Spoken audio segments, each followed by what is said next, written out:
भविष्य के शहर बसाने के लिए नए आइडियाज तो चाहिए, लेकिन कैसे होंगे जिंजर ब्रेड से बने शहर? लंदन में 7वीं जिंजर ब्रेड सिटी प्रदर्शनी में 80 से ज्यादा इमारतें प्रदर्शित की गई हैं। जलवायु परिवर्तन से समुद्र के जल स्तर में बढ़ोतरी पर आर्किटेक्ट्स की ये प्रतिक्रिया है। मेलिसा वुलफोर्ड और मैडेलिन केस्लर की लगाई इस प्रदर्शनी में जिंजर ब्रेड सिटी की योजना बनाने के लिए दुनिया की मशहूर आर्किटेक्चर कंपनियां शामिल हुईं। जिंजर ब्रेड सिटी का विचार लोगों को आर्किटेक्चर के साथ बेहतर ढंग से जोड़ने में मदद करना है। हमारा मकसद लोगों को इनोवेशन और आर्किटेक्चर के जरिए जलवायु परिवर्तन जैसी चीजों से निपटने और दुनिया के दूसरे प्रमुख मुद्दों के बारे में जागरूक करना है। देखते हैं कि प्रदर्शनी में इस साल का मोटो वाटर एंड सिटीज कैसे पेश किया गया। इस बारे में जो भी वर्कशॉप हुई, उनकी अप्रोच काफी अलग रही। ज़ाहा हदीद आर्किटेक्ट्स एक ऐसे संग्रहालय का आइडिया लेकर आया है जो जलवायु की बदलती स्थितियों में ढल जाता है। फॉस्टर एंड पार्टनर्स में आर्किटेक्ट्स की युवा टीम ने जैमी जुबली नाम का ये डोम कॉम्प्लेक्स बनाया है। हमने ये जियोडेसिक गुंबद ढांचे तैयार किए हैं जो बढ़ते समुद्री जल स्तर से बचाव करने में सक्षम हैं और जिंजर ब्रेड स्केल पर जलवायु संकट जैसी चीज़ों से निपटते हैं। आर्किटेक्चर की दुनिया के बाहर के लोगों के लिए समझने और अपनाने में आसान हैं।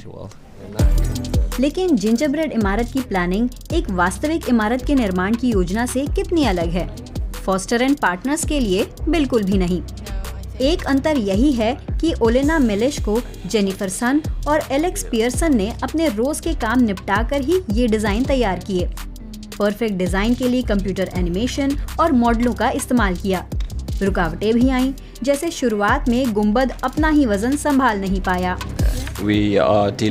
हम लोग स्केल पर वैसे ही काम कर रहे हैं जैसे कि वास्तविक आर्किटेक्चर प्रोजेक्टों में होता है। हम लोग सामग्री के साथ भी प्रयोग कर रहे हैं। यहाँ कंक्रीट या कांच नहीं, जिंजर ब्रेड है।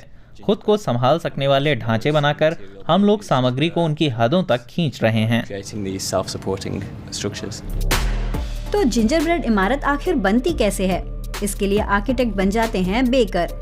जिंजर ब्रेड के अलावा अलग अलग इमारती तत्वों को जोड़ने के लिए आइसिंग का इस्तेमाल ग्लू की तरह किया जाता है। गमी बेर्स, मार्सिपान या पिसी चीनी का भी इस्तेमाल किया जाता है। हॉपकिंस आर्किटेक्ट्स ने अपनी दालचीनी से बने स्टेडियम के लिए भी वही सब चीजें इस्तेमाल की। इन्हें इसकी प्रेरणा दुनिया के सबसे भव्य स्टेडियम रोम के कोलोसियम से मिली। कोलोसियम जैसे ही आर्च हमने भी बनाए हैं, लेकिन उनका इस्तेमाल स्लुइस गेटों के रूप में हो सकता है। दरअसल ये एक डच तकनीक है जिसका इस्तेमाल बाढ़ से बचाव में किया जाता है।